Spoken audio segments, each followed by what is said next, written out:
여호와는 나의 빛이시요 나의 구원이시니 내가 누구를 두려워하리요. 여호와는 내 생명이시니 내가 누구를 무서워하리요. 악인들이 내 살을 먹으려고 내게 왔으나 나의 대적들 나의 원수들인 그들은 실족하여 넘어졌도다.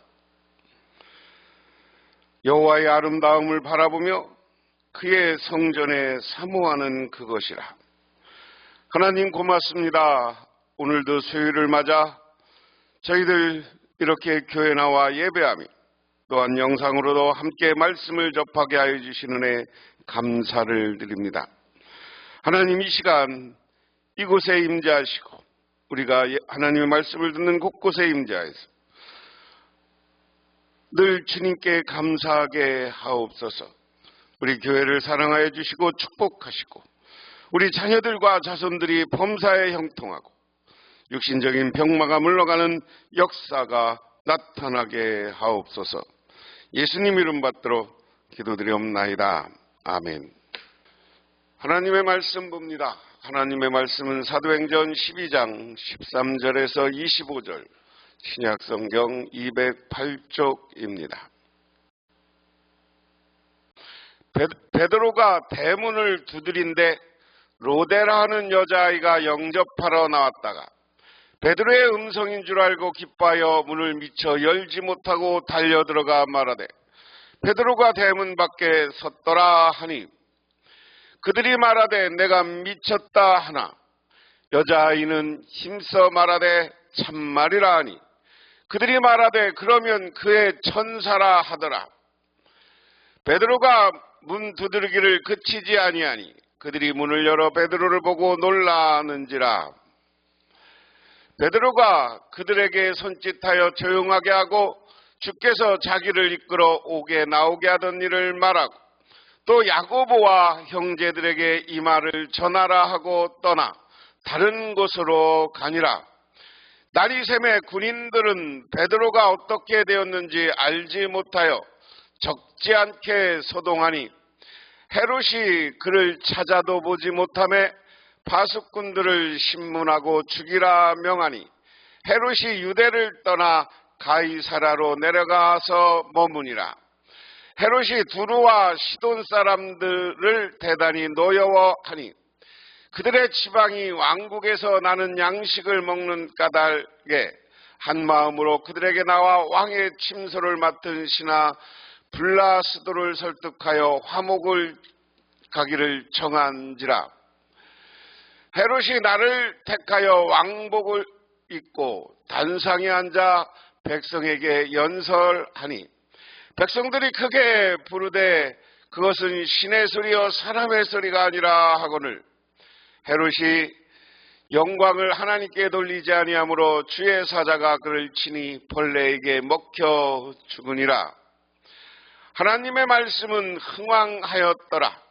바나바와 사울이 부조하는 일을 마치고 마가라 하는 요한을 데리고 예루살렘에서 돌아오니라.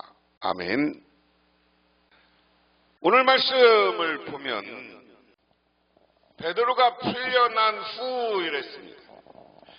베드로가 풀려난 후라는 것은 베드로가 갇혔어요. 근데 베드로가 왜 갇혔냐? 그 당시에 헤롯, 예수님이 태어날 때 헤롯 대왕이 아니라 헤롯 안티파스라고 합니다. 헤롯 안티파스라고 하는 헤롯 왕의 아들, 유대와 이 지역을 다스리고 있었는데 중요한 건 이가 한 나라를 다스리려면 백성들에게 인기가 있어야 돼요. 그럼 헤롯은 누구에게 인기를 얻고자 하느냐? 유대인에게 인기를 얻고자 했다. 그런데 유대인에게 인기를 얻고자 했는데 유대인들이 스데반의 순교 이유는 그전에는 순교하기 전에는 같이 성전에서 그리고 그들의 해당에서 예수 이야기를 듣고 같이 예배하고 찬양도 했는데 어느 순간부터인가 이제 예수 믿는 기독교인들을 핍박하기 시작한 거예요. 그러니까 헤롯이 헤롯은 원래 유대인 왕이 아닙니다. 이방인 왕입니다. 그런데 이방인 왕인데 이 헤롯의 아버지는 유대인의 인기를 얻기 위해서 무슨 일을 했느냐? 성전을 지어서 유대인들이 거기서 예배하게 했어요. 그러니까 이 아버지하고 같은 맥락에 있는 게 헤롯입니다. 헤롯도 유대인들에게 인기하기 위해서 그 당시 갈등하던 기독교인들을 죽이는 거예요. 이 사람들, 헤롯이나 이 사람들에게 보기에는 기독교인을 죽이는 거고 우리는 이것을 기독교인들이 순교당했다. 그래서 헤롯 안티파스이 첫 번째 순교를 시킨 게, 그래서 첫 번째 죽인 인물이 야고보예요. 요한의 동생 야고보. 그러니까 야고보를 죽이니까 유대인들이 좋아했다. 그래서 유대인들이 좋아하는 것을 보고 그 당시에 교회에 예수 믿는 사람들의 대표격인 베드로를 잡아다가 감옥에 가뒀습니다. 사람들을 사계조로 근무하게 하면서 1차, 2차, 3개의 문을 놓고 옥에 가뒀어요. 그런데 밤중에 천사가 나타나서 베드로를 풀어준 이야기, 그게 우리가 지난주에 여러분에게 말씀드린 이야기예요. 그런데 오늘은 베드로가 풀려난 후 그 다음 이야기입니다. 자, 오늘 말씀의 13절부터 17절은 보고한 후 피신했다 그랬습니다. 자, 이제 감옥에서 나와서 지금 하나님 믿는 사람들, 예수 믿는 사람들이 어디 있는 줄 알아요. 마가의 집에 있었다. 그래서 마가의 집으로 천사가 풀어주고 나니까 제일 먼저 자기가 풀려난 걸 가서 이야기하려고, 여기 말하면 교인들에게 보고하려고 가는 거예요. 그래서 보고하러 가서 베드로가 대문을 두드리니 노대라고 하는 어린 여종이 맞으러 나왔다. 그 여종은 베드로의 목소리를 듣고 너무 기뻐서 문을 열지도 않고 도로 달려가서 대문 앞에서 베드로가 서 있다고 알렸다. 자, 이제 마가의 방에, 마가의 집에, 우리가 흔히 이제 오순절날 마가의 다락방 과거의 성경에 많이 표현했으니지만 마가의 집 2층에, 마가의 집 3층에, 뭐 층수는 우리가 알 수 없지만 하여간 위에 오늘 예수 믿는 사람들, 기독교인들과 예수님의 제자들, 그리고 어머니 뭐 이런 사람들이 쭉 모여서 있었던 거예요. 성전에서 예배드리다가 최초의 교회, 그러면 우리가 마가의 집 이렇게 생각할 수 있습니다. 마가의 가정집이 예배했다. 그런데 거기에 와서 베드로가 문을 두드려요. 그러니까 문을 두드리니까 안에 있던 사람들이 소리를 듣고 한 사람이 나와야 될 거 아니에요. 그 중에 어린 여종 아이가 뛰어나왔습니다.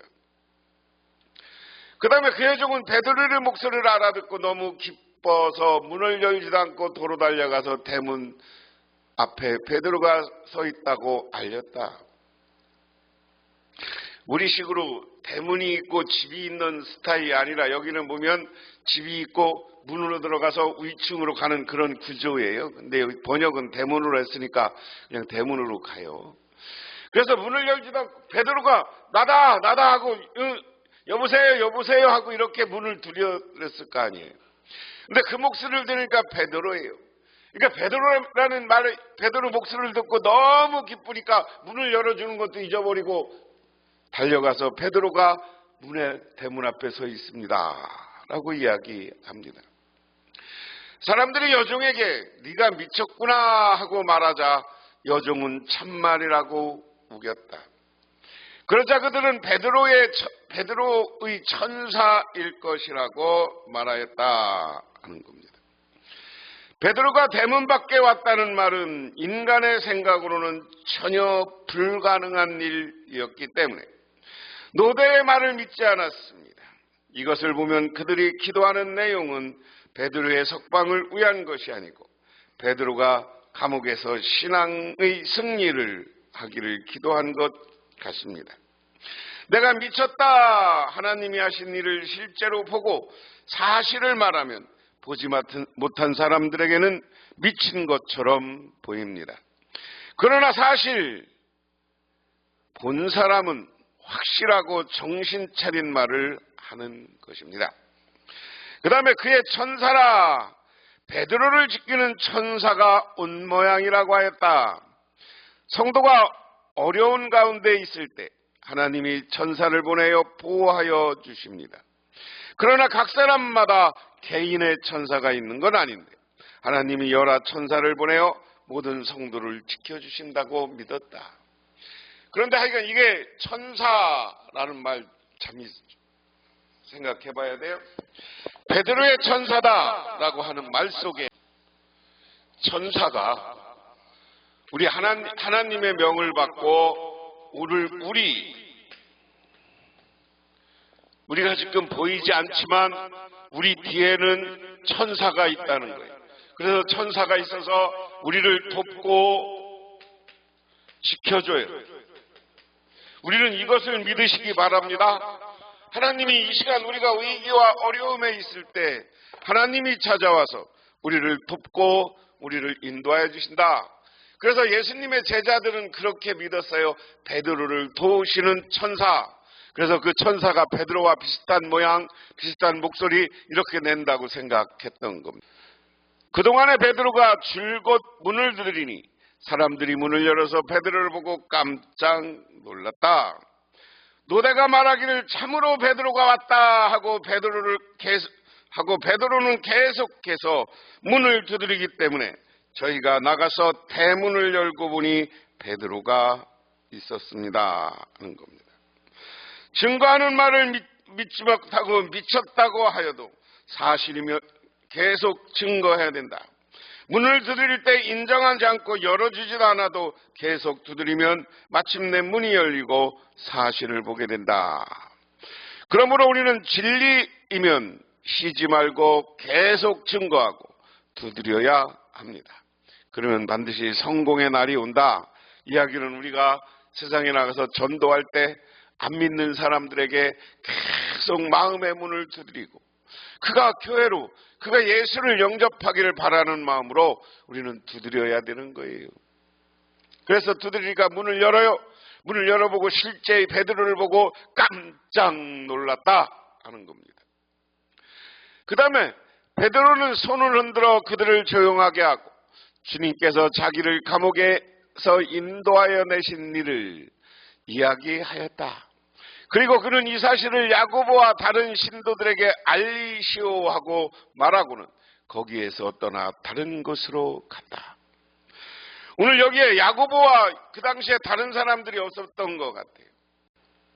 그가 베드로가 무리를 보고 기뻐할 때 베드로가 손짓하여 무리를 조용하게 한 후 주께서 자기를 옥에서 이끌어내신 일을 말하여 주었고 야고보 예수님의 동생의 형제들에게도 이 말을 전하라고 하고 베드로는 다른 곳으로 갔다. 그곳에서 일할 수 없었으므로 다른 곳에 전도하기 위해서 떠났다 하는 겁니다. 그래서 오늘 여기에서 야고보는 예수님의 동생 야고보, 순교한 사람은 요한의 동생 야고보에서 예수님의 제자 야고보, 이거 구별하시기 바랍니다. 그 다음에 파수꾼들이 사형을 당했다. 18절에 보니까 날이 새니 군인들 사이에 베드로가 없어진 일로 작지 않은 소동이 일어났다. 이거 상상할 수 있는 일입니다. 무슨 일이에요? 아니 일어나 보니까 베드로가 없어. 자기가 3중 4중으로 4명씩 교대하면서 지켰는데도 베드로가 없어. 그러니까 베드로가 어디냐고 소동이 일어나고 그 사람들이 난리가 난 거죠. 우리 식으로 얘기하면. 그 다음에 헤롯은 샅샅이 찾아보았으나 베드로를 찾지 못하고 경비병들을 문처한 뒤에 명령을 내려 그들을 사형에 처했다. 그런 다음에 헤롯은 유대를 떠나 가이사라로 내려가서 거기서 한동안 지냈다. 우리가 이 지도를 한번 생각해 보세요. 우리가 흔히 유대라 그러면 옛날 이스라엘의 남쪽 사해부터 이쪽 요단강 중부까지가 있는 것이 유대 지방, 유대 광야, 여기는 좀 광야 지역이에요. 그리고 예수님 당시 여기를 사마리아라고 불렀고요. 가이사라는 사마리아 끝쪽, 여기 가이사라가 여기 있었는데 이 가이사라는 로마식으로 헤롯 왕이 헤롯 왕이 멋지게 만들어 놓은 신도시입니다. 돌들로 성도 쌓고 많은 원형극장도 만들고 도서관도 만들고 그랬던 곳이 가이사라예요. 그리고 이쪽 예루살렘 이쪽은 좀 광야 지방이기 때문에 대부분 가이사라는 바닷가라 왕들이 가이사라에 많이 피해서 휴식을 취하던 곳 이렇게 생각하면 됩니다. 예루살렘에서 베드로를 죽이려고 했고 야고보를 죽였는데 베드로는 감옥에서 나갔어요. 그리고 나가서 자기 예수 믿는 사람들이 모여있는 마가의 집에 가서 내가 풀려난 이야기, 천사가 자기를 인도한 이야기를 쭉 하고 그리고 나서 베드로는 얼루 갔다는 말이 없어야 떠났어. 그러니까 그것을 보고 샅샅이 예루살렘을 찾아보고 해도 베드로를 찾지 못하니까 애만데 이 헤롯 안티파스 왕이 그걸 지키던 경비병들을 다 파수꾼들을 죽이고 자기는 그냥 가이사라로 갔다. 그런 표현입니다. 오늘 우리가 이 말씀을 통해서 하나 생각할 것이 있는데 우리는 무엇을 보고 살아야 되느냐는 거예요. 나그네 두 사람이 길을 가고 있었습니다. 그들이 가야 할 길은 멀고도 아득했습니다. 목적지까지 가려면 높은 산과 바다와 골짜기를 넘어야 한다고 했습니다. 한 나그네가 말합니다. 우리가 갈 길은 아직도 멉니다. 그러나 하늘을 바라보면서 가노라면 목적지에 닿을 수 있을 겁니다. 그러자 다른 나그네가 말했습니다. 길이란 땅에 있습니다. 땅을 보면서 걸어가야 합니다. 하늘을 본다고 길이 보입니까? 한 나그네가 대답했습니다. 하늘을 보면서 가야 할 방향을 알 수 있습니다. 나는 하늘을 보면서 가렵니다. 그러자 다른 나그네가 대답했습니다. 땅을 보아야 길을 찾을 수 있죠. 나는 땅을 보면서 가겠습니다. 이렇게 두 나그네는 서로 자기를 의견을만 고집하다가 각자의 길을 가기로 했습니다. 한 나그네는 부지런히 하늘을 보며 걸어갔습니다. 하늘의 해와 달이 길을 비추었고 별들이 반짝이며 가는 길을 안내해 주었습니다. 때로는 눈비가 올 것을 알려주기도 하고 바람이 부는 방향도 알려주었습니다. 나그네는 하늘의 안내를 따라 열심히 길을 갔습니다. 그리고 얼마 후에 무사히 목적지에 도착했습니다. 반면 다른 나그네는 땅만 보며 걸었습니다. 길이 없는 숲속을 헤매이고 골짜기를 건너 열심히 걸었지만 캄캄한 어둠뿐이었습니다. 몇 날을 걸어도 산을 하나 넘지 못한 채 오던 길만 뱅뱅 돌고 있었을 뿐입니다. 이야기는 우리가 어떻게 살아야 되는 거냐요. 오늘 여기에 딱 구분하고 있는 것이 있습니다. 헤롯과 유대인들은 뭐를 보고 사는 사람이냐? 여호와의 이야기에 붙여본 땅을 보고는 사는 사람이야. 이것을 다른 말로 바꾸면 현상만 보고 자기의 욕심을 따라 살아가는 것이 땅을 보고 살아가는 거예요. 그럼 하늘을 보고 사는 것은 뭐냐? 하나님을 바라보라는 거예요. 믿음의 사람이 되라는 거예요. 그리고 어떻게 해야 돼요? 믿음의 사람을 따라 이상과 우리의 큰 꿈 이런 것을 따라 살아가다 보면 우리는 성공할 수 있다 하는 겁니다. 그래서 베드로나 우리 예수 믿는 사람들은 예수를 바라보고 그분의 구원을 바라보고 살 때 우리는 구원받는 존재가 됐어요. 그런데 유대인들이나 헤롯 왕은 그것을 깨닫지 못하고 세상의 인기, 세상의 문제만 생각하고 살 때 그의 삶은 무너지는 삶이 되었다. 자, 그래서 헤롯이 충이 먹어 죽음 그랬습니다. 헤롯이 죽는 이야기예요. 그런데 두로와 시돈 사람들이 헤롯에게 몹시 노여움을 사고 있었다. 그래서 그들은 뜻을 모아서 왕을 찾아갔다. 그들은 왕의 짐승 시종 블리스도를 설득하여 그들을 통하여서 헤롯에게 화평을 청하였다. 그들의 지방이 왕의 영토에서 식량을 공급받고 있었기 때문이었으므로 이렇게 할 수밖에 없었다.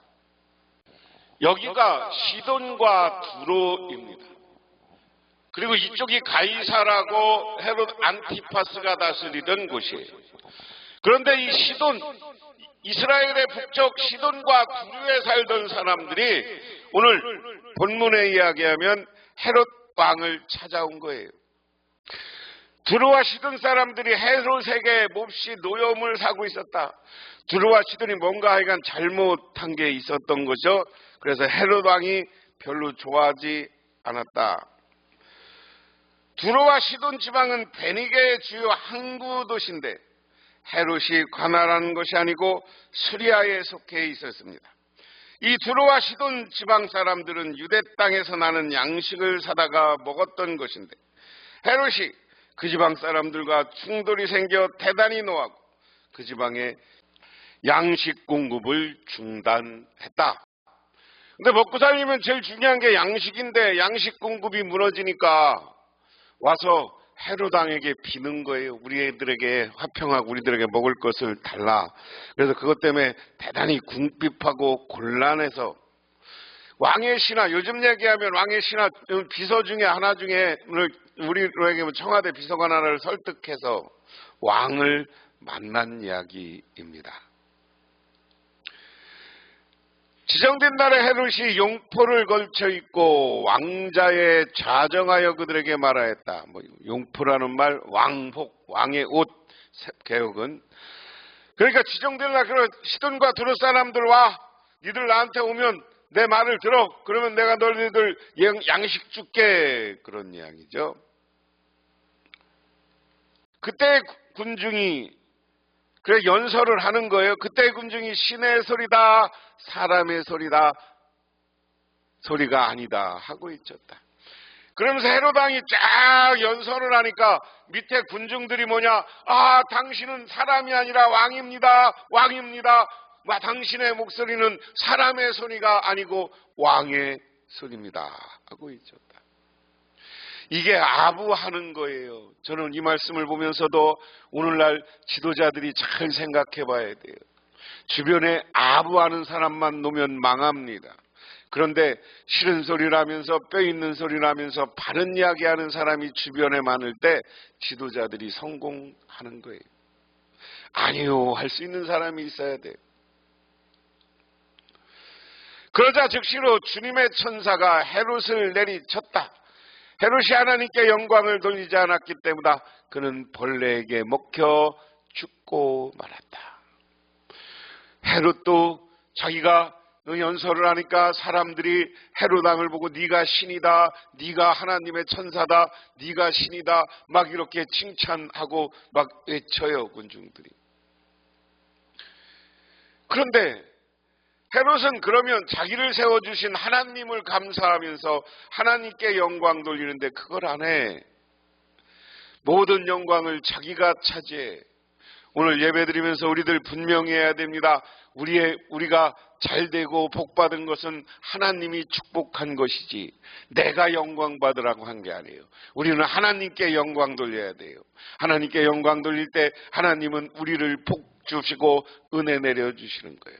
그런데 헤롯은 왕이라는 교만한 자리에서 하나님을 깨닫지 못했기 때문에 하나님의 천사가 와서 치니까 벌레에게 먹혀 죽고 말았다. 하나님의 말씀이 점점 더 멀리 퍼지고 믿는 사람들이 많아졌다. 바나바와 사울은 그의 사명을 마치고 마가라고 하는 요한을 데리고 예루살렘에서 돌아왔다. 오늘 이야기는 예수님이 아까 전제 예수님이 아니죠. 오늘 이야기는 바나바와 사울이 안디옥 교회에서 교회 부조를 받아가지고 헌금을 받아가지고 예루살렘 교회를 도우러 왔던 시점에 일어난 일이에요. 그래서 예루살렘 교회에서 돕고 그 가난한 사람들을 돕고 부조하는 일을 마치고 자기는 예루살렘에서 돌아왔는데 어디로 안디옥 교회로 갔다 하는 이야기입니다. 1857년 미국에서 던 베데리로가 하는 사람이 기도 중에 하루에 수천만씩 죽어가는 사람들에 대한 안타까운 마음을 갖게 되었습니다. 그는 뉴프 알톤가에서 모임 장소를 마련해 이들을 위해 기도회를 열기 시작했습니다. 첫날 집회는 혼자뿐이었습니다. 그는 홀로 무릎을 꿇고 주님께 회개하며 성령의 역사를 구했습니다. 30분이 지난 후 한 사람이 왔고 최종적으로 6명이 한자리에 모였습니다. 그들은 마음을 같이해 주님께 기도했습니다. 오늘 저는 주님께서 우리와 함께 하셨음을 믿습니다. 다음 주에 다시 모이십시다 라는 고백과 함께 첫 기도 모임을 마칠 수 있었습니다. 그런데 다음 주는 30명, 그 다음 주에는 100명으로 늘어났습니다. 이 기도회는 전국으로 퍼져나갔습니다. 하나님께서 그들을 통해 역사하셨습니다. 몇 개월 후 수천 곳에서 부흥의 역사가 일어나 전 세계에 영향을 미치게 되었습니다. 이들을 통해 돌아온 사람들이 1000만 명도 더 되었다고 합니다. 이 부흥의 역사의 발원지가 베델의 기도 모임 장소는 지금까지도 보존되어 있습니다. 우리가 하나님에 속한 모임, 같은 부흥의 발원지가 될 수 있도록 우리가 하나님 앞에 기도하고 또한 우리 교회를 부흥시키는 중심에 서시기를 주님의 이름으로 축원합니다. 기도하겠습니다. 하나님 아버지 고맙습니다. 오늘도 저희들 주님께 나왔습니다. 저희들에게 복을 주시고 우리 복명교회가 부흥하고 성장하게 하옵소서. 오늘 적은 수가 모여서 예배드리지만 우리가 무릎 꿇고 기도할 때 새로운 역사, 새로운 성령의 역사가 나타나게 하옵소서. 예수님 이름 받들어 기도드리옵나이다. 아멘. 지금은 우리를 죄 가운데 구원해 주신 우리 주 예수 그리스도의 은혜와 온 우주를 창조하신 성부 하나님의 사랑하심과 우리 삶 가운데 찾아와서 우리를 끌어가시는 성령님의 인도하심, 오늘 주님께 나와 기도하고 간구하고 주님의 역사와 도우심이 있으면 우리가 부흥할 것을 믿고 돌아가는 우리 복명교회 오는 성도님들과 그 가정 위에 그리고 영상을 보는 모든 이들에게 영원토록 함께 하시기만을 간절히 축원하옵나이다.